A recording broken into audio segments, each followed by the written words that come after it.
and welcome to another episode of Coffee with My Friends. Well, we're going to be starting a new series right now. I think you'll find this very interesting. As you know, my area of emphasis is studying current events in light of end-time prophecy. So I'm doing this study called What in the World is Happening? And I think we're going to be able to find out some current events that are happening in the world right now and how they relate to the end of days. So I'm going to let me tell you real quickly here a few things that we're going to be looking at. First of all, what in the world is happening? We know that we're in a time of the end. Most people feel that. They see what's going on in the world. We know that this is a very special time because we can see that Israel has been restored. So the Jewish people are back in the land, and people look at that as a major prophetic marker, and that is true.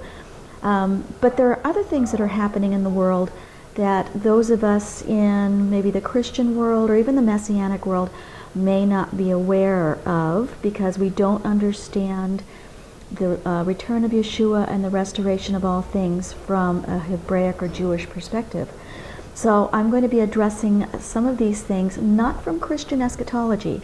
This is not going to be classic Christian end times teaching, but I will be addressing a lot of the things going on from a more Jewish or Hebraic eschatology, if you want to say that. My area of study is primarily the Torah, which is the first 5 books of the Bible, and the prophets.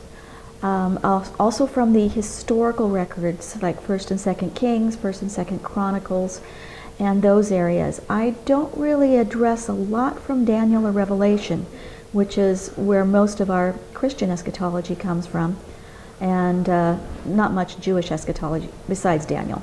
So I will refer to the book of Revelation now and again because I think we can see things in the book of Revelation that relate to the timeline of the restoration of all things.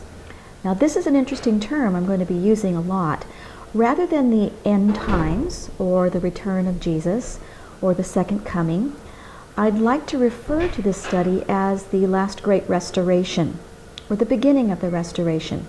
Because as we'll see, as we study these things, everything is about Israel. It's about the land, the 12 tribes of Israel, and about God's work in the land, specifically Jerusalem and the temple.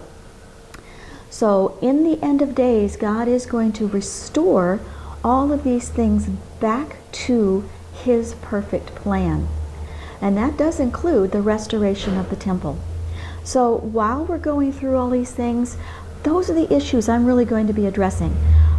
Most of us in the Christian world don't look at the temple or the restoration of Jerusalem, the importance of Jerusalem and the land itself, because in the Christian world it's all about us.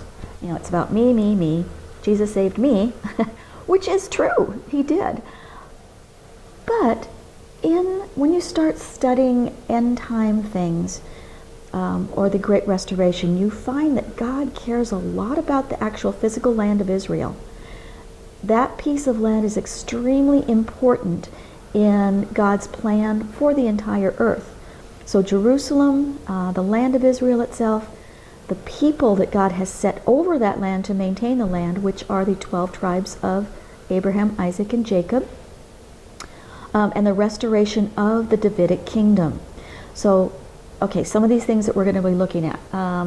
Again, we're calling this the restoration, so I will refer to it that most of the time rather than the end times. Okay, understanding it's all about the physical land of Israel, specifically Jerusalem, the people of Israel, and the 12 tribes being restored back to that land, and the establishment of the Davidic kingdom, the kingdom of David, which is also called the kingdom of heaven, the kingdom of God, the heaven, sometimes it's called that, and the temple, because we'll find out that most of the language of the both Old and New Testament is all temple language, specifically the book of Revelation.